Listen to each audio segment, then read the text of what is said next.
ఏది ఉత్తమమో అది నీకు తెలియజేయబడి ఉంది. న్యాయముగా నడుచుకుంటూ కనికరం కలిగి ఉంటాం, ప్రేమించటము, దీన మనస్సు కలిగి నీ దేవుని ఎదుట ప్రవర్తించటం, ఇంతే కదా యెహోవా నిన్ను అడుగుచున్నాడు. హల్లెలూయా. చక్కని మాట మనకు కనపడతా ఉంది ఈ రోజున. అందుకనే ఈ వాక్యం మనం చదివిన తర్వాత మరి లేఖనాలు మనం గమనిస్తే ఆలోచన చేస్తే, మనుషుడా ఏది ఉత్తమమైందో నీకు తెలియజేయబడిందని వాక్యం సెలవిస్తాం. ఈ రోజున పరిశుద్ధ గ్రంథమైన లేఖనం సెలవిచ్చినట్టుగా వాక్యం మనం గమనించినట్టుగా మరి గత వారం ఒక అంశం నేను మీతో మాట్లాడటం జరుగుతాం. నిజమైన భక్తి అంటే ఏమిటి చెప్పండి. వాక్యం నిజమైన భక్తి అంటే ఏమిటి? గతంలో మనం చూసాం ద్వితీయోపదేశకాండంలో 6వ అధ్యాయంలో అంటారు కదా, నీ పూర్ణ ఆత్మతో, నీ పూర్ణ బలముతో, నీ పూర్ణ మనస్సుతో సంపూర్తిగా నీ దేవుడైన యెహోవాను సేవించాలి, ప్రేమించాలి. అవునా కదా? అందుకని ఇవాళ వాక్యం మన జీవితాలు నాకు నేనన్నాను మాట, ఇవాళ నిజమైన భక్తి అంటే యెహోవాయే నిజమైన దేవుడని, యేసు ప్రభువే నిజమైన రక్షకుడని తెలుసుకొని ఆయన తప్ప దేవుడెవరు లేరని కరాఖండిగా ఖచ్చితంగా ఆయన మీద ఆధారపడి ఆయన వెంబడించడమే నిజమైన భక్తి అని చెప్పాను. హల్లెలూయా. ఏమండి, ఎక్కడ కూడా మన జీవితానికి ఒక ఆలోచన అనేది రాకూడదు, ఇంకో ఉద్దేశం అనేది మన జీవితాలు రాకూడదు. ఖచ్చితంగా ఆయనే దేవుడు, ఆయన తప్ప దేవుడు ఎవరు చెప్పండి? ఆయనే దేవుడు, ఆయన తప్ప వేరొక దేవుడు లేడు. మనకు ఉండకూడదని బైబిల్ సెలవిచ్చినట్టుగా 100% సహోదరి సహోదరుడి వల్ల మరి ఆ ప్రకారంగా దేవుడిని మనం పూర్తి ఇష్టంతో తెలుసుకొని, ఆయనే దేవుడిని తెలుసుకొని బ్రతుకాలం అంతా ఆయన్ని ఆరాధించడము, సేవించడం ఏదైతే ఉందో అది నిజమైన భక్తి అంటే. హల్లెలూయా. ఇవాళ ఖచ్చితంగా బ్రతుకాలం అంతా నేను ఇష్టపడుతున్నాను, వాళ్ళు మనందరి జీవితాల్లో కూడా మనం తప్ప గ్రహించాలి. ఏమిటి నిజమైన భక్తి అంటే ముందు అసలు ఆయన దేవుడు అని అవగాహన కావాలి.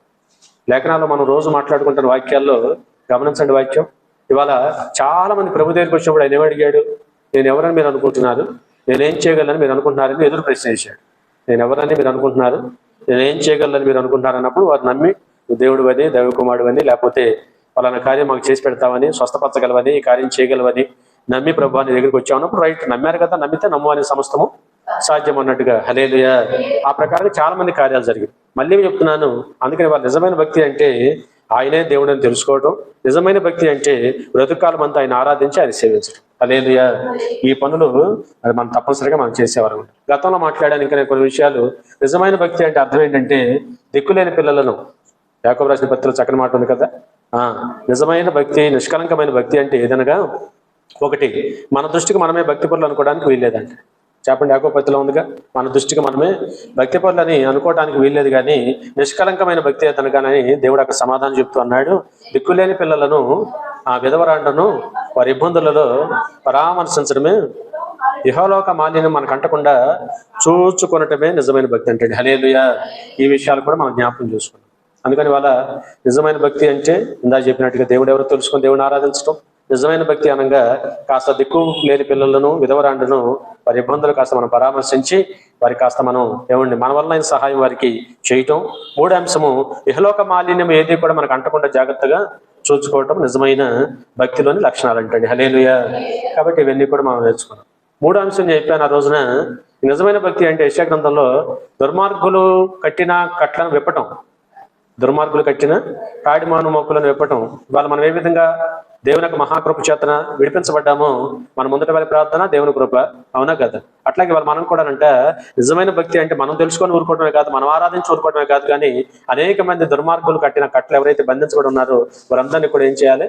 మన వంతు మనము విడిపించాలి, వారి కొరకు బలంగా ప్రార్థన చేసిన అనుభవాలు మనకు ఉండాలంటే. హల్లెలూయా. కాబట్టి నిజమైన భక్తులు ఇవన్నీ కూడా లక్షణాలుగా మనకు కనపడుతున్నాయి. ఇవన్నీ కూడా గత వారాలు మనం మాట్లాడుకోవడం జరిగింది. నిజమైన భక్తి అంటే అర్థం ఇప్పుడు మనం మీకా గ్రంథంలో చూసినట్టుగా ఏమండి, నిజమైన భక్తికి లక్షణం ఏంటంటే న్యాయముగా నడుచుకోవటం, కనికరం కలిగి ఉండటం, ప్రేమించటం, దీన మనసు కలిగి ఉండటం. ఇవన్నీ మన దేవుని ఎదుట మనం ఇలా ప్రవర్తించడం. పైవచనాలు మీకు తెలిసిన విషయాలే. భక్తుడు అంటాడు, అయ్యా ఏమి తీసుకొని వచ్చి నేను దేవుని దర్శించాలి, అవునా? ఏమి తీసుకొని మహోన్నతమైన దేవుని సన్నిధిలో నమస్కారం చేయాలి? దహన బలుల, ఏడాది దూడల, వేలాది కొలది పొట్టేళ్ల, వేలాది నదులంత విస్తారమైన తైలమా? ఇవన్నీ ఆయనకి ఏమైనా సంతోషం కలుగు చేస్తాయా? ప్రశ్నిస్తున్నాడు, ఆయనకి ఆయన ప్రశ్న చేసుకుంటున్నాడు. కాబట్టి ఈ రోజున నిజమైన భక్తి అంటే అమ్మా మరి ఏడాది దూడలు కాదంట, నిజమైన భక్తి అంటే అమ్మా వేల కొలది పొట్టేళ్లు కాదంట, నిజమైన భక్తి అంటే విస్తారమైన నదులంత తైలం కాదు, విస్తారమైన నదులంత తైలం. ఎంత ఖరీదే కాదా? మరి విస్తారమైన నదులంత తైలం మనం దేవునికి ఇస్తే మాత్రం ఆ దేవునికి సంతోషం కలుగుద్దా? కాదు. కానీ ఈరోజు నిజమైన భక్తి అంటే వాళ్ళ దేవునికి ఏదో ఇచ్చి మనం ఆయన సంతోష పెట్టలేము. అవునా? ఇంకొంచెం ముందుకు వచ్చిన భక్తుడు అంటాడు, నా పాప పరిహారార్థమకై నా గర్భఫలం నేను ఇస్తున్నా, నా అతిక్రమములకై నా జ్యేష్ఠ పుత్రుని నేను ఇస్తున్నా. ఇవా నిజమైన భక్తికి లక్షణాలు? ఇవాళ మన అతిక్రమాల కోసం జ్యేష్ఠ పుత్రులు ఇస్తే సరిపోతా? లేదా మన యొక్క పాప పరిహారార్థం మన గర్భఫలాన్ని దేవునికి ఇస్తే సరిపోతా? ఇదా నిజమైన భక్తి? కాదు. కానీ కిందకు వచ్చి నాకు అంటాడు కదా, మనుషుడ ఏది ఉత్తమమైందో నీకు తెలియజేయబడింది కదా. ఏమో ఇచ్చి దేవుడిని మెప్పించలేము. ఏమి ఇవ్వాలి దేవునికి? నీ మనసు ఇవ్వాలి. ఏ లక్షణాలు కలిగి ఉండాలి? ప్రేమ, కరుణ, జాలి, దీన మనస్సు. ఇవి మనం కలిగి మరి దేవుని పని చేయగలిగితే ప్రభు అన్నారు, ఇది కదా దేవునికి ఇష్టమైన భక్తి, నిజమైన భక్తి, దేవునికి సంతోషం కలిగించే భక్తి అంటే. హల్లెలూయా. కాబట్టి ఇవన్నీ మనం వినున్నాం కనుక వాళ్ళ వాక్యాలు మన జీవితాలు ఆ ప్రకారం నిజమైన భక్తిలో ఉన్న లక్షణాలు మనం తెలుసుకొని ప్రభుత్వమైతే ఆ రీతిగా అటువంటి ప్రేమ, న్యాయము, దీన మనసు కలిగి మరి కొన్ని లక్షణాలు కలిగి మన ఆత్మ జీవితాన్ని మనం కొనసాగిద్దాం. దేవుని సంతోషం కలిగించే విధంగా నడుద్దాం. సదాకాలం మన ప్రభు మనకి తోడై ఉండడానికి అవకాశం ఉందంటే. హల్లెలూయా. కీర్తన గ్రంథం 100వ అధ్యాయంలో మరొక మాట, నిజమైన భక్తి యొక్క లక్షణం ఏమిటి? కీర్తనలు 100వ అధ్యాయం మొదటి నుంచి చదవచ్చేమో. 103 మొదటి నుంచి అండి. 103. నా ప్రాణమా యెహోవానే సన్నుతించుము, నా అంతరంగంలో ఉన్న సమస్తమా ఆయన పరిశుద్ధ నామమును సన్నుతించుము. నా ప్రాణమా యెహోవానే సన్నుతించుము, ఆయన చేసిన ఉపకారములలో దేనిని మరొక. హల్లెలూయా. ఏమంటే నిజమైన భక్తి అంటే ఏంటో తెలుసా? దేవుడు మనకు చేసిన ఉపకారములను, మేళ్లను మర్చిపోకుండా ఉండటమే నిజమైన భక్తి. నేను మళ్ళీ చెప్తున్నాను, ఏమండి, మేలులు పొంది కూడా మర్చిపోయే వాళ్ళు ఉండారా? ఉండారు. ఉపకారాలు పొంది మర్చిపోయేవారు ఉండారా? ఉన్నారు. అన్డౌటెడ్, అనుమానం ఏముంది?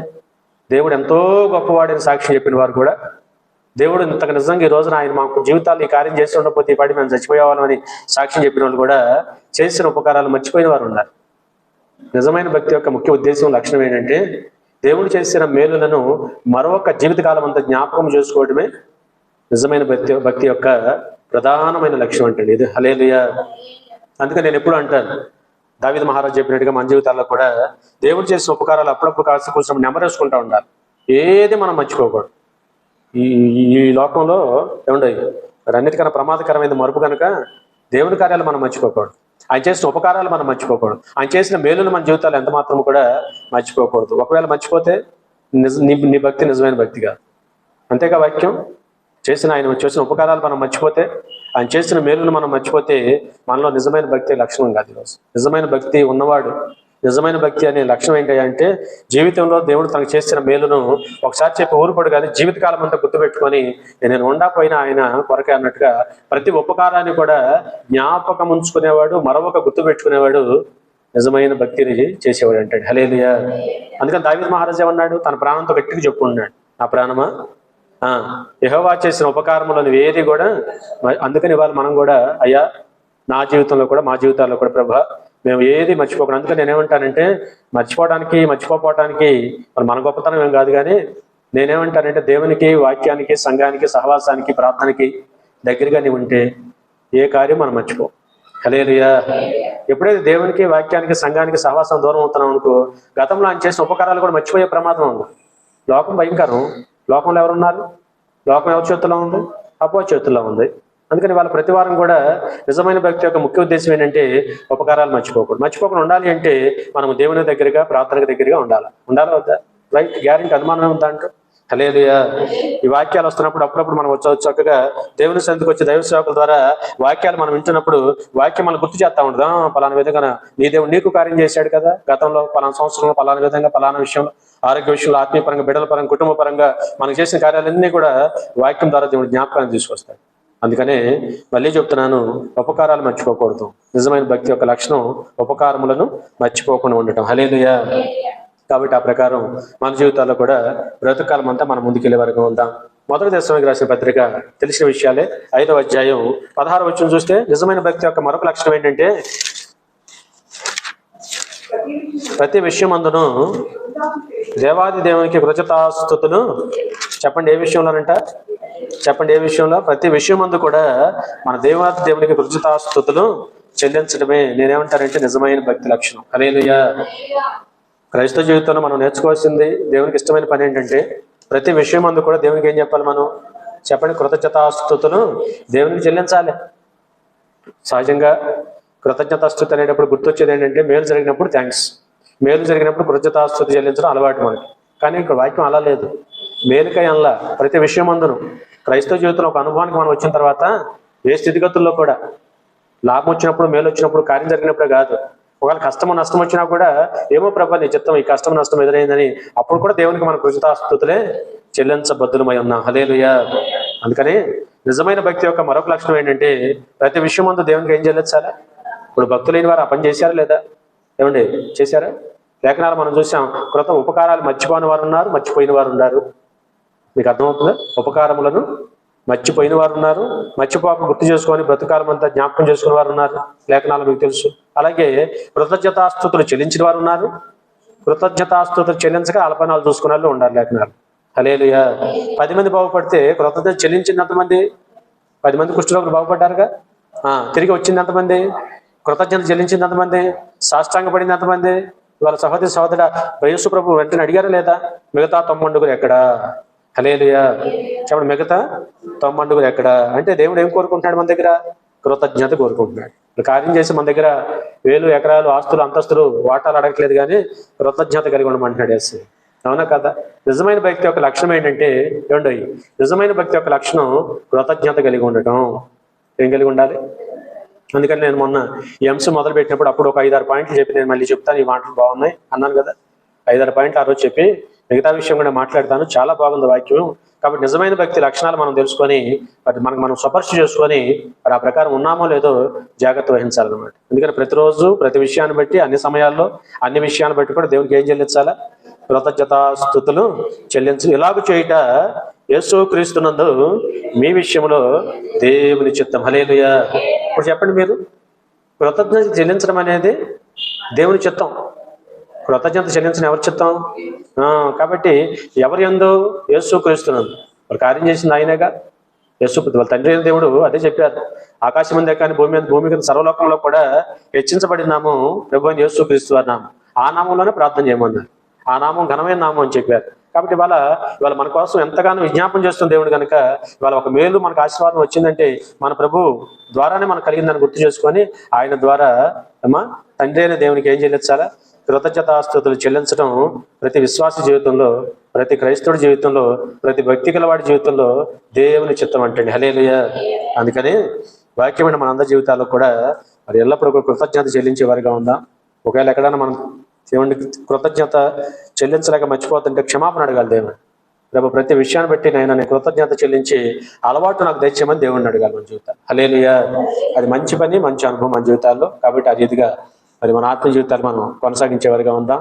చూడండి, గతంలో అన్నాను నేను, ఇంకేం చేయాలి నిజమైన భక్తికి ఉద్దేశం అంటే దేవుని మందిరాల్లో నివాసం చేయాలి. కీర్తన అక్కడ దావీదు అన్నారు కదా, కీర్తన 27:4 నా జీవితకాలం అంతా నేను యెహోవా మందిరములో నివసింపగోరుచున్నాను. చదవండి ఆ మాటలు. నేను బ్రతుకు దినములన్నీ కృపాక్షేమములే నా వెంట వచ్చును, చిరకాలము యెహోవా మందిరములో నేను నివాసము చేసేదను. హల్లెలూయా. 23వ మనం చూసాం. అందుకని బ్రతుకాలం అంతా ఏమండో నిజమైన భక్తి యొక్క లక్షణం ఏంటంటే బ్రతుకాలం అంతా నువ్వు దేవుని మందిరంలో ఉండాలి. చెప్పండి, ఎక్కడ ఉండాలి? దేవుని మందిరానికి దూరంగా ఉండి నేను భక్తి చేస్తున్నానంటే ఎన్ని బట్టి మాటలు. నువ్వు దేవుని భక్తి చేస్తున్నాను అంటే ఎవడైనా సరే భక్తి ఉంది అంటే వాడి మందిరంలో ఉండాలి. నేను కాదు, దేవుడు చెప్పాడు. దావీదు మహారాజు ఏమన్నాడు? చిరకాలము బ్రతుకు దినములన్నీ. మరో చాటు 27:4 చూడండి. నా జీవితకాలం అంతా, పేజీ తిప్పండి, 27:4 చూడండి. యెహోవా యొద్ద ఒక వరం అడిగాను, దాన్ని వెతుకుచున్నాను. యెహోవా ప్రసన్నత చూచుటకును ఆయన ఆలయంలో, ఆయన ఆలయం ఎక్కడ ఆలయం? దేవుని ఆలయములో ధ్యానించుటకును నా జీవితకాలం అంతా కూడా యెహోవా మందిరములో నివసింపగోరుచున్నాను. హల్లెలూయా. నేను చెప్తాను, ఎవరైనా సరే నేను చెప్తున్నమాట భక్తుడైన వారు చేసిన పని అది.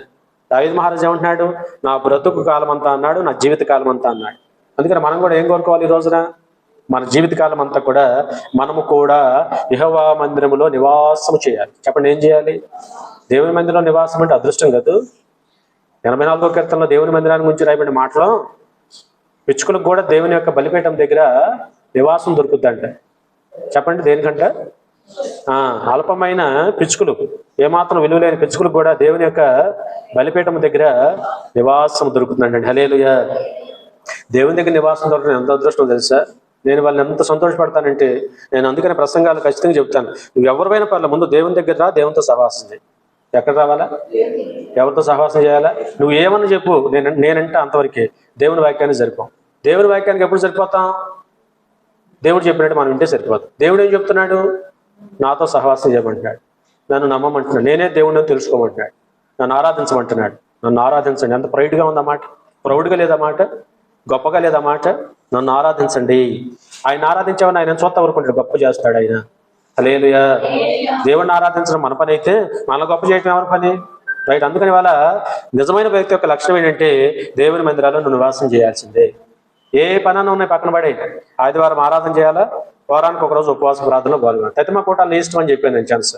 మనకి వాళ్ళ దేవుని మహాకృప చేత మరి ఆత్మీయతలు మనం పెట్టి క్రమాన్ని బట్టి ప్రతిరోజు కూటాలు ఉన్నాయి, గృహాల్లో ఉండే, ఆలయాల్లో ఉండే, ప్రతిరోజు కూటాలు వీళ్ళని బట్టి రమ్మని చెప్పాను. కానీ ఆదివారం మస్ట్ షుడ్ అని చెప్పాను, శుక్రవారం ఉపవాస ప్రార్థన తప్పనిసరి అని చెప్పి, ఈ క్రమాలు మనం పాటించి ఆలయాల్లో మనం నివాసం చేసి ఆ తర్వాత మనకి ఏదేమి ఇష్టాడుగా దేవుడిని అడుగుతాం. హల్లెలూయా. అందుకని ముందు ఎవరు పని చేయాలి? మనం ముందు ఎవరి దగ్గర రావాలి మనం? అందుకని యాకోబు రాసిన పత్రికలో మొదట నువ్వు దేవుని దగ్గర రా, అప్పుడు ఆయన నీ దగ్గరికి వస్తాడు. వచ్చిన తర్వాత దేవునికి లోబడు, సాతాను పారిపోతాడు వేసే. హల్లెలూయా. అందుకని భక్తి యొక్క లక్ష్యం ఏంటంటే, దేవుడు చెప్పిన మాట వినాలా. ఏంటి దేవుడు చెప్పిందంటే, దేవుని దగ్గర మనం రావాల్సిందే. తర్వాత ఆయన మన దగ్గరికి వస్తాడు. వచ్చిన తర్వాత మనం ఆయనకి లోబడాలి. సాతాను ఎటు నుంచైనా పారిపోద్ది. ఎవరికి లోబడ్డాం మనం? మనం దేవునికి లోబడితే సాతాను ఉరికి పారిపోవాల్సింది. మనం గొప్పవారం కాదు, మనం లోబడ్డ దేవుడు గొప్పవాడు.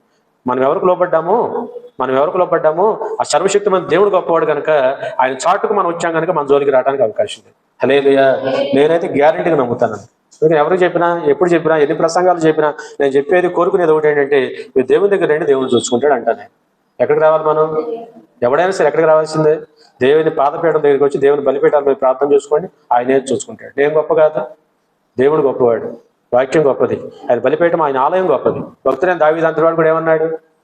యెహోవా యొద్ద ఒక వరం అడిగాను, దాన్ని నేను వెతుకుతున్నాను, ఆయన పొందాలని నా యొక్క జీవితకాలం అంతా ఆయన మందిరంలో నేను ఎదురు చూస్తున్నాను. హల్లెలూయా. ఉంటాను, ఎదురు చూస్తాను అంటున్నాడు.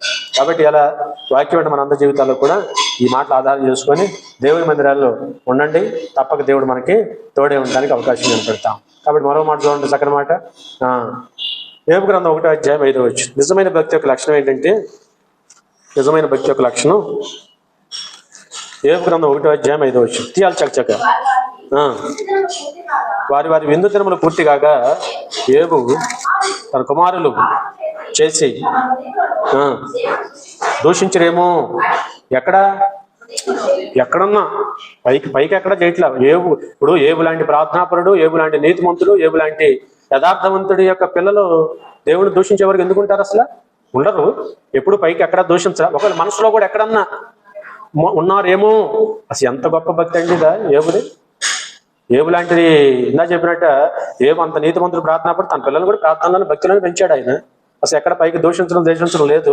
కానీ ఎక్కడన్నా మనసులో అంతరంగంలో ఏదన్నా ఎక్కడన్నా మరి దేవుడిని ఏమన్నా దూషిస్తున్నారేమో అని వారిని పిలవనంపించి, వారిని పిలవనంపించి చూడండి, అందరిని పిలువనించి. ఎంతమంది పిల్లలు ఏబుకి? 10 మంది సంతానం. ఎంతమందికి మగ పిల్లలు?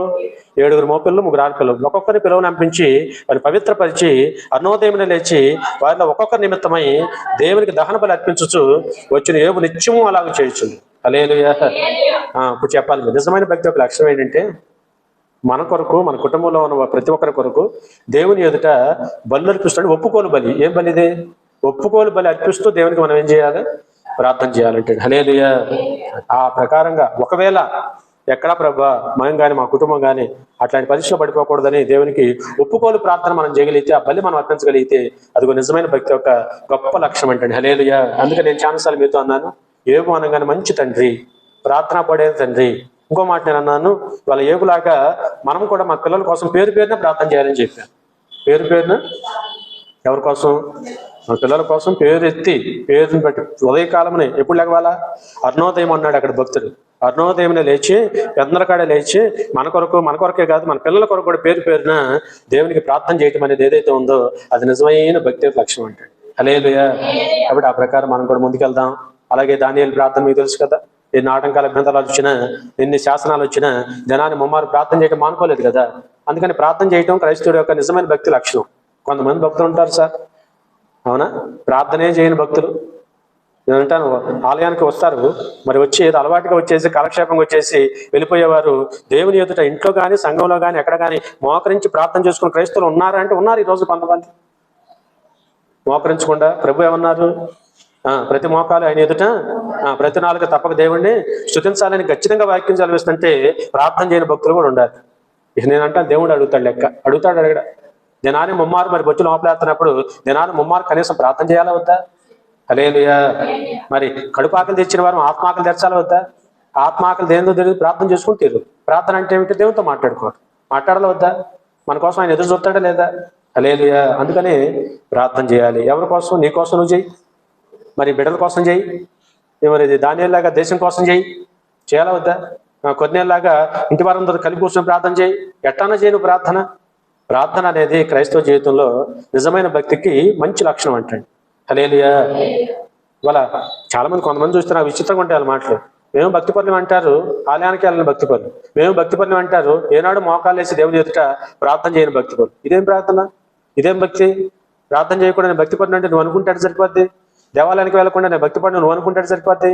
వాక్యం చదవకుండా, బైబిల్ మోయకుండా, దేవుని మాట చదవకుండా, పాటలు పాడకుండా, దేవుని స్తుతించకుండా నేను భక్తి పడిన నువ్వు అనుకుంటే ఎట్ట కుదురుతుంది? కాదంటున్నాడు దేవుడు ఈరోజు. హల్లెలూయా. దావీదు మహారాజు అంతటి వాడు కూడా ఎవరికి విలువ ఇచ్చాడు? దేవునికి, దేవాలయానికి విలువ ఇచ్చి ఉన్నతంగా దేవుని ఆరాధించాడా లేదా? గవిని వద్ద కూర్చున్నాడు అండి. ఎక్కడ కూర్చున్నాడు? గవిని వద్ద కూర్చొని నాకు ఆయన ఉపదేశంలో వింటాం నాకు ఎంతో సంతోషం అన్నాడు దావీదు మహారాజు. హల్లెలూయా. అట్లా మనం కూడా నిజమైన భక్తి లక్షణాలు ఇవి కనుక ఆ రీతిగా మనం కూడా దేవుని ఆరాధించే వారిగా ఉందాం. ఆదికాండం 14వ అధ్యాయం 20వ వచనం చూద్దాం. నిజమైన భక్తి లక్షణం ఏంటంటే, ఇంకా ఆదికాండం 14వ అధ్యాయం 20వ వచనం. నీ శత్రువులను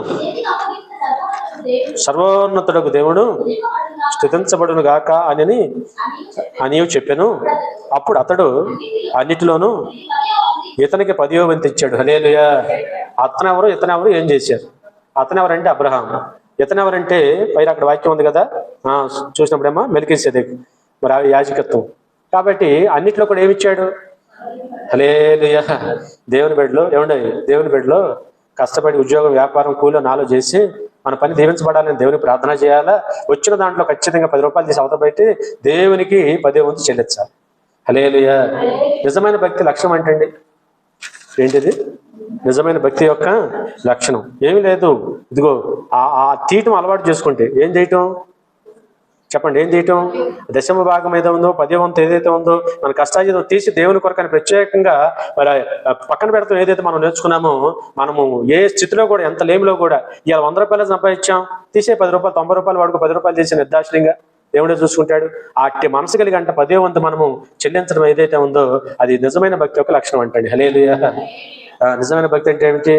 10వ వంతు దేవునికి చెల్లించడం, కానుక దేవునికి చెల్లించడం, అర్పణ దేవునికి చెల్లించడం. ఆ తర్వాత మన కష్టాజీతాన్ని దీవిస్తాడు లేదా? మనమే క్రమంగా పని చేస్తే మనల్ని క్రమంగా దీవించే సంగతి దేవుడు చూడటం. పాడి పంట, గొడ్డు బిడ్డ సమస్తం దీవిస్తాడు లేదా? ఆశీర్వదిస్తాడు లేదా? ఎక్కడికో తీసుకెళ్తాడు దేవుడు, అనుమానం లేదు. హల్లెలూయా. కాబట్టి అందుకనే అబ్రహాం లాంటి వారు కూడా మెల్కీసెదెకు ఏం చేశాడంటే ఆ రోజున 10వ వంతు అంట అన్నిట్లోనూ కదా, అన్నిట్లో కూడా మరి ఇతనికి 10వ వంతు ఇచ్చాడంటండి. హల్లెలూయా. సొదొమ రాజు అంటాడు. ఎక్కడ చదవము?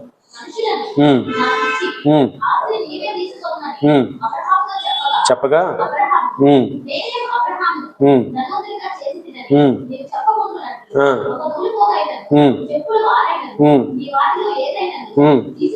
అసలు దీవించే దేవుడు అంటే మనకు ఒకరిది ఎందుకు? నేను ఛాన్సార్లు అన్న మనకు గుర్తుంది కదా, అసలు మనకు చాలు, మనకు దేవుడు దీవెన మనకు చాలు, మనకి దేవుడిచ్చే దేవుని చాలు. హల్లెలూయా. కాబట్టి ఈ రోజున దేవుడినిస్తే 100 మాట చెబుతాడు, నేను ఇచ్చా. అదే దేవుడిస్తే అస్సలు మనకు అది ఏమంటారు? శాశ్వతం. మనుషులిస్తే అప్పు, దేవుడిస్తే శాశ్వతం. కాబట్టి ఈ రోజున ఆ క్రమాలు మనం పాటించే రోజున నిజమైన భక్తి యొక్క లక్ష్యం ఏంటంటే, మనం కలిగిన వాటి అన్నింటిలో కూడా దేవునికి కొంత చెల్లించడం అనేది మనం నేర్చుకోగలిగితే తర్వాత దీవించే సంగతి దేవుడు చూసుకుంటాడండి. హల్లెలూయా. నేను ఇటు అనుభవాలు చాలా పొందుకున్నాను, మీకు తెలియదు కాదు. ఆ ప్రకారం ముందుకెళ్దాం. ఇంకా నిజమైన భక్తి యొక్క లక్షణం ఏంటంటే, నిర్గమాకాండం 24వ అధ్యాయం 7వ వచనం. నిర్గమకాండం 24వ అధ్యాయం 7వ వచనం.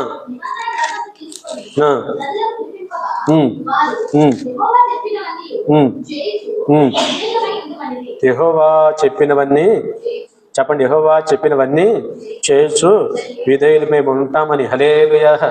నిజమైన భక్తి లక్షణం ఏమిటంటే దేవుడు మనకేమన్నా చెప్తున్నాడు లేదా? బోర్డు చెబుతున్నాడు. చెప్పిన వాటి అన్నిటికి ముందు మనం వెంటనే ఏమనాలంటే, నువ్వు చెప్పినవన్నీ మేము వింటాము, చేస్తాం. చెప్పండి, వింటాం, చేస్తాం ప్రభు అని దేవుని మాటకు విధేయత కలిగి ఉండటమే నిజమైన భక్తి లక్షణం. హల్లెలూయా. ఏమని అంతేగా? దేవునికి ఏమి ఇష్టం? మాట వినటం ఇష్టం. దేవుడు మళ్ళీ మళ్ళీ మనతో మాట్లాడాలంటే మనం ఏం చేయాలి? ఆయన చెప్పిన మాటల్లో వింటామంటే మరలా మాట్లాడతాడు. అందుకని అప్పుడు ఆ రోజు మన పిల్లలు ఏమన్నారు? చెప్పండి, ఏమన్నారు? నువ్వు చెప్పినవన్నీ కూడా నాయనా మేము వింటాం నాయనా, వింటమే కాదు మేము చేస్తాం నాయనా అని దేవుని మాటకు విధేయత కలిగి ఉంటామని చెప్పారు లేదా? హల్లెలూయా.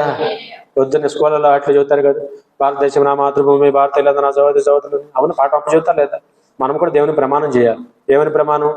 అయ్యా, నువ్వు నా దేవుడు అని నమ్మాను కనుక, నేను వెంబడిస్తున్నాను కనుక నువ్వు చెప్పినవన్నీ నేను వింటాను, నువ్వు చెప్పినట్టు చేస్తానని దేవునికి మనం విధేయత కలిగి ఉండాలి. ఆ విధేయత కలిగి ఉంటే ఆయన చూసుకుంటాడు. రాత్రి కూడా చెప్పాక సురపాంగా ఏమన్నాను? నయమాను కను కానాని స్త్రీ కూడా తేడా ఏమిటి? ఇద్దరు దూరదేశం నుంచి వచ్చారు, ఇద్దరు చాలా దూరం ప్రయాణమే వచ్చారు, ఇద్దరు కష్టంలోనే వచ్చారు. ఆయనకేమో కుష్ఠరోగము, ఏమకేమో తన కుమార్తెను బాగు చేసుకోవాలని వచ్చారు. కానీ తేడా ఏంటంటే ఆమెమో ఎంత ఆలస్యమైనా, ఎంత ప్రభు పట్టించుకున్నట్టు కనపడ్డా కూడా వెంబడించిన విషయంలో కానీ విధేయత చూపిస్తూ ఓర్పు సహనం చూపించింది ఆవిడ. ఈయనకేమో మరి తను ఏదో అనుకొని వచ్చాడు, లోపల నుంచి ఎలీషా బయటికి రాపోయేసరికి కోపం తెచ్చుకొని వెనక్కి వెళ్ళిపోతున్నాడు. ఎవరికి నష్టం? చెరువు మీద అలిగితే చేపకు నష్టం, కానీ చెరువుకే నష్టం. ఇవాళ యాజకుడి మీద, ఎలీషా మీద, దేవుని సేవకుడి మీద అలిగి నయమాను కోపం తెచ్చుకొని వెళ్ళిపోతుంటే నీ కుష్ఠరోగం నీతోనే ఉంది, నువ్వు తెచ్చిన డబ్బు అంతా నీతోనే ఉంది, బర్ర కోపంతో వెళ్ళిపోతున్నావు. అవునా కదా? కానీ కానాని స్త్రీ ఏం చేసింది? ఆయన మాట్లాడకపోయినా, ఆయన జవాబు చెప్పకపోయినా, ఆయన కొంత ఆలస్యం చేసినా, ఆయన కొంత పరీక్ష పెట్టినా ఇంకా వెంబడిస్తూ అవకాశం దొరికిన ఆయనతో మాట్లాడుతూ చివరికి అయ్యా సహాయం చేయమని అడిగితే, అమ్మా నా పిల్లలు పెట్టేది కుక్క పిల్లలు పెట్టే యుక్తం కాదమ్మా అని చెప్పినా కూడా, వెయిట్ మీరు అన్నమాట బాగుందయ్యా, మీ పిల్లలతో నాకు పెట్టమని అంటలేదు భయ్యా, కింద పడింది ఏమైనా ఎత్తుకునే అవకాశం ఉంటే దానికోసం నేను వెయిట్ చేస్తున్నాను అంటే, అసలు ఆ మాట అనగానే వెంటనే ప్రభు నాటి వచ్చిన మాట, అమ్మా నీ విశ్వాసం ఎంత గొప్పదన్నాడు యేసు. హల్లెలూయా. అమ్మా నీ విశ్వాసము ఎంత గొప్పదే. వెంటనే అన్నాడు, నువ్వు కోరుకున్నట్టు ఈ గడిలో నీ కుమార్తెకి అవుద్ది అన్నాడు. నువ్వు కోరుకున్నట్లే ఈ గడిలో నువ్వు ఏ కార్యం కోసం వచ్చావో ఆ కార్యం జరిగిపోద్ది అన్నాడు యేసు. హల్లెలూయా. ఓసారి ఇటు వద్దాం మేమోన్ దగ్గరికి వెళ్ళి వస్తారు నాతో పాటు, కాకి అడిగిపోతారు. కాబట్టి ఆ రీతిగా మరి కోపం తెచ్చుకొని బర్రా పోతున్నాడు. నీ కుష్ఠ నీతోనే ఉంది. చాలా దూరం, మధ్య దూరం వెళ్ళిన తర్వాత పనివాడు చెప్పాడు మాట, అసలు యాజకుడి దగ్గరికి వెళ్ళాం, ఇంత కష్టపడి ఇన్ని దేశాలు దాటి వచ్చాం, ఎలీషా దగ్గరికి వెళ్దాం, ఆయన చక్కగా మనకు సమాధానం చెప్పాడు, మా యోర్దాను నది ఉంది 7 సార్లు మునమని సలహా చెప్పాడు, నీకు ఎందుకు కోపం వచ్చింది అడిగాడు పనివాడు. మెల్లగా అడిగాడు. నేను అందుకని ఛాన్సార్లు అన్నాను, ఆవేశం తగ్గితే ఆలోచన పెరుగుద్ది. ఇందాక ఆవేశంలో ఉన్నాడు, ఆవేశం కాస్త దూరం వెళ్ళినాక, ఆవేశం తగ్గినాక పనివాడు చెప్పిన మాట ఆలోచన వచ్చింది. నిజమే, ఎందుకు కోపం వచ్చింది నాకు అసలు, రైట్ అని ఆలోచన చేసి, ఎంతకన్నా గొప్ప పని ఏదైనా చెప్పుంటే చేసి ఉండాల్సిందే కదా. నీ ఆస్తిలో మొత్తం 3 వంతులు నాకు రాసేయమన్నాడు అనుకో ఎలీషా, ఏమో స్వస్థత కోసం వచ్చావు, నువ్వు రాయాల్సిందేగా కదా. రూపాయి నయా పైసా అడిగాడా ఆయన? ఏమన్నా ధనం అడిగాడా? నువ్వు తెచ్చిన మనులు మాణిక్యాలను ఆశించాడా? కానీ ఈరోజు ఏమన్నాడు? యోర్దాను నదిలోకి వెళ్ళి 7 మార్లు మునగమన్నాడు. దీంట్లో అసలు నీకు అర్థం కాదు, నువ్వు కోపం తెచ్చుకోవాల్సిన విషయం ఏంటని అడిగాడు పనివాడు. నిజమే. అప్పుడు ఆలోచన వచ్చింది, నేను అసలు ఎందుకు కోపం తెచ్చుకున్నాను, అందుకని ఆలోచన వచ్చి రథం వెనక్కి తిప్పమన్నాడు అంటేనే తగ్గించుకున్నాడు. హల్లెలూయా. రథం ఏం చేయమన్నాడు అంటే, సరే వెనక్కి తిప్పి వెళ్దాం, ఆ యోర్దాను నది చూసి అక్కడ మునుగుదాం. ఇందాక ఏమన్నాడు, ఒక నదులు లేవా అని కోపం వచ్చింది. ఇప్పుడు ఏం చేస్తున్నాడు, మన నదుల సంగతి ఏముందలే, ఆయన చెప్పినట్టు చేద్దాం అని వెనక్కి తిరిగితే మాటకు విధేయత. చెప్పండి, మాటకు విధేయత చూపిస్తే వెనక్కి వస్తే బ్రహ్మాండం 7 సార్లు మునిగి లేచేటప్పటికి కుష్ఠరోగం అంతా పోయి పశువుల దేహం లాగా వచ్చి ఇంకా విధేయత తగ్గింపు వచ్చి ఎలీషా దగ్గరికి వెళ్ళి కలుసుకొని కృతజ్ఞత చెల్లించాడు. హల్లెలూయా. కాబట్టి ఇవన్నీ భాగం ఏంటి, నిజమైన భక్తి యొక్క లక్షణాలు ఇవన్నీ కూడా భాగం. ఏంటి భాగం? చెప్పినవన్నీ కూడా వినటం, ఆ ప్రకారం అవకాశం వరకు చేయటం, ఎల్లప్పుడూ దేవునికి మన విధేయత కలిగి ఉండటం అనేది నిజమైన భక్తి యొక్క లక్షణంగా మీరు భావించి ముందుకెళ్దాం. ముగించుకుందాం. చివరి మాట 1 తిమోతి పత్రిక 6వ అధ్యాయం 6వ వచనం. 1 తిమోతి పత్రిక 6:6 చూడండి. సంతుష్టి సహితమైన దైవభక్తి, చెప్పండి, సంతుష్టి సహితమైన దైవభక్తి గొప్ప లాభ సాధనమై ఉంది. హల్లెలూయా. ముగిస్తాను. ఏ భక్తి చేయాలి? సంతుష్టి సహితమైన దైవభక్తి. చెప్పండి, సంతుష్టి సహితమైన. అందుకే నేను దాంట్లో క్లారిటీగా గతంలో చెప్పాను. ఇవాళ నువ్వు భక్తి చేసే ప్రతివాడు కూడా తృప్తి కలిగిన భక్తి చేయాలి. అసలు దేవుని పని చేయటమే నాకు తృప్తి అనుకోవాలి. తృప్తి కలిగి మనం భక్తి చేస్తే ఏమండి, సంతుష్టి అంటే తృప్తి కలిగిన భక్తి. సంతుష్టి సహితమైన దైవభక్తి, నువ్వు తృప్తి కలిగిన భక్తి చేయి, అదే నీకు గొప్ప లాభ సాధనం. హల్లెలూయా. జయపాలయ్య గారు చెప్పినట్టుగా ఆయన అంటారు, డబ్బు లేనోడు పేదోడు కాదు కానీ తృప్తి లేనోడు పేదోడు. ఎవడు పేదోడు? తృప్తి లేనోడు పేదోడు. నేనేమంటానంటే, తృప్తిగా నాకున్నది నాకు చాలు, నా దేవుడు నాకేమి ఇస్తే చాలు, ఇవ్వడానికి అనవసరం, నా దేవుడు చూసుకుంటు, నాకు అవసరమైనా నాకు ఆయనే ఇస్తాడంతా. ఆయన అసలు తృప్తి కలిగి మనం ఏం కలిగి తృప్తి కలిగి మనం ఇవాళ క్రైస్తవ సంఘాల్లో ఏముండయి, క్రైస్తవ సంఘాల్లో అనేక కుటుంబాలకు వెళ్తాం, అనేక గృహాలకు వెళ్తాం. ఎవరి స్థితి వారిది. ఎవరి స్థితి చూసి నువ్వు మాట్లాడు. మనం ఆయన స్థితి అయింది, ఆయన ఏర్పాటు వాది, వాళ్ళ దేవుడు ఆ విధంగా దీవించాడు. ఆ దేవుడు మన దేవుడు వారిని. వారింక వీరింక కాదు, నాకు ఇచ్చింది నాకు చాలు. తృప్తి కలిగిన భక్తి చేయి. ఏ భక్తి చేయాలా? తృప్తి కలిగిన భక్తి నువ్వు చేస్తే అదే నీకు గొప్ప లాభ సాధనమై ఉంది. హల్లెలూయా. లాభ సాధనం. అందుకని ఈరోజు సహోదరి సహోదరుడ, వాక్యమైన మనందరి జీవితాల్లో కూడా ఆ ప్రకారం మరి మన ఆత్మ జీవితం ముందుకెళ్ళాలి. మేము తృప్తి కలిగి పని చేద్దామా? భక్తులు ఏమండాలా? నిజమైన భక్తి అంటే తృప్తి కలిగి చేయటం. నాకున్నది నాకు ఏదో కావాలని మనం ఉరుకులు పెట్టాల్సిన పని లేదు. నేనేమంటానంటే, మనకేం కావాలో మన దేవుడికి తెలుసు. ఎక్కడ కూర్చోబెట్టాలి, ఎక్కడ కూర్చోబెట్టాలి దేవుడికి తెలుసు. ఏదో కావాలని ఏసేపు ఏనాడని ఆశించాడా? ఏసేపు ఏదో కావాలని ఆశించాడా? ఏసేపుని దేవుడు తీసుకెళ్ళి ఎక్కడ కూర్చోబెట్టాడు? దావీదు నేను రాజును అవుతున్నాను అనుకొని ఉంటాడు ఎప్పుడన్నా? పేద కుటుంబంలో పుట్టాడు కదా, గొర్రెలు కాసుకునేవాడు కదా. ఇవాళ రాజును అవుతాను అంత గొప్ప స్థితిలో ఉంటాను అనుకున్నాను, అనుకోవాలి. వీళ్ళంతా కూడా ఉన్నతమైన స్థితిలో దేవుడే వారిని కూర్చోబెట్టాడు. కారణం వారు చేసే పని ఏంటంటే, వారు ఉన్న స్థితిలో వారు దేవుని ఆరాధిస్తూ ఉన్నారు. చక్కగా తృప్తి కలిగి దేవుని పని చేయండి, అదే నిజమైన భక్తి. చాలు అనుకో దేవుని పని చేయండి. వాక్యం ఉందిగా, నా కృప నీకు చాలు. ఆ ప్రకారం మనం చేసుకుంటూ పోతే మనల్ని ఎక్కడ దీవించాలో, ఎక్కడ కూర్చోబెట్టాలో, ఎంత ఉన్నతమైన స్థానంలో దేవుడు లోకాన్ని చూపించాలో అదంతా ఆయన చూసుకుంటాడు ఈరోజు. హల్లెలూయా. కాబట్టి ఈ పనులన్నీ కూడా మనం చేసే వరకు ఉందాం. విన్నాం కదా. చెప్పండి, నిజమైన భక్తి యొక్క లక్షణాలు ఏమిటి? దేవుడు ఎవరో తెలుసుకొని దేవుడిని బ్రతుకాలమంతా ఆరాధించాలి. రెండోది, మరి చూసినప్పుడు దిక్కులేని పిల్లలను, విధవరాలను మరి పరామర్శించి పోషించాలి. ఇహలోక మాలిని మనకు అండకుండా చూసుకోవడం నిజమైన భక్తి. దేవుని మందిరాలు పోవాలా, చేసిన ఉపకారాలు మర్చిపోకూడదు. మనకు జరిగిన కార్యాలను బట్టి ప్రతిరోజు కృతజ్ఞతాస్తుతులు దేవునికి చెల్లించాలా. మన కోసం మనము, మన బిడ్డల కోసం దేవునికి ఎల్లప్పుడూ ప్రార్థన చేసుకోవాలి. చేయాలా వద్దా? ఇవన్నీ కూడా మనం మరి అంతేకాకుండా మనకు కలిగిన కష్టార్జితం సంపాదన 10వ వంతు దేవునికి చెల్లించాలి. ఇవన్నీ నార్మల్ విషయాలు క్రైస్తవ సమాజాలు. ఇవన్నీ నిజమైన భక్తి లక్షణాలు. చెప్పండి, నిజమైన భక్తి యొక్క. అలాగే చివరిలో మనం మాట్లాడుకున్నాం చక్కగా. మరి ఆ విధంగా తృప్తి చెప్పినవన్నీ విని చేయటం, దేవుడు చెప్పినవన్నీ విని చెప్పిన మాటకు విధేయత కలిగి చేయటం ఏదైతే ఉందో అది నిజమైన భక్తి. మరి చివరిగా తృప్తి కలిగి పనిచేయటం. నాకున్నది నాకు చాలు. నేనైతే బ్రహ్మాండంగా నమ్ముతాయి మాట. అసలు దేవుడు అట్టే ఉంచట్లే, ఇంకా ఉన్నతమైన స్థానంలో మనస్సు దాని మీద లేకపోతే అంతా మనకి ఎత్తాడు. అబ్రహాం చూడండి. అబ్రహాం అంటే గొప్ప కాదు బహు గొప్ప ధనవంతుడు అయ్యాడంటే. హల్లెలూయా. అయినా కూడా ఎంత గొప్ప ధనవంతుడైనా, 1000 మంది పైగా తన ఇంట్లో పనివారు చేసే పనంత గొప్పవాడైనా కూడా ఆయన దృష్టి అంతా దేని మీద ఉంది? మన దృష్టి అంతా కూడా నిజమైన భక్తి లక్షణం ఏంటంటే, మన దృష్టి అంతా కూడా అక్కడ ఉండాలి. పునాదులు గల పట్టణం కొరకు ఎదురు చూస్తే ఇక్కడ అట్ట అంచెలంచెలుగా దేవుడు దీవిస్తాడు. వీటి మీద మనసు ఉండకూడదు మన జీవితాలు. ఏమన్నా నేను చెప్తాం, పేరు ప్రతిష్టలు దేవుడు ఏమి ఇచ్చినా సరే ఆయన ఇష్టం, ఆయన ఏర్పాటు. కానీ మనం ఎవరిని ఆరాధించాలి, ఎవరిని గొప్ప చేయాలి? మనకి ఏది గొప్ప అంటే 100 కిలోలు బంగారం పెట్టి దేవుడు అంటే దేవుడే. 100 కిలోలు కాదు, 1,00,000 కిలోలు పెట్టినా దేవుడే నాకు గొప్ప. హల్లెలూయా. ప్రార్థన. కొద్ది వాక్యం దేవుడు దీవించడు కాక అటువంటి కృతజ్ఞత కలిగి అట్లా నిజమైన భక్తి కలిగి మన ఆత్మీయ జీవితాలు కొనసాగిద్దాం. ప్రార్థన.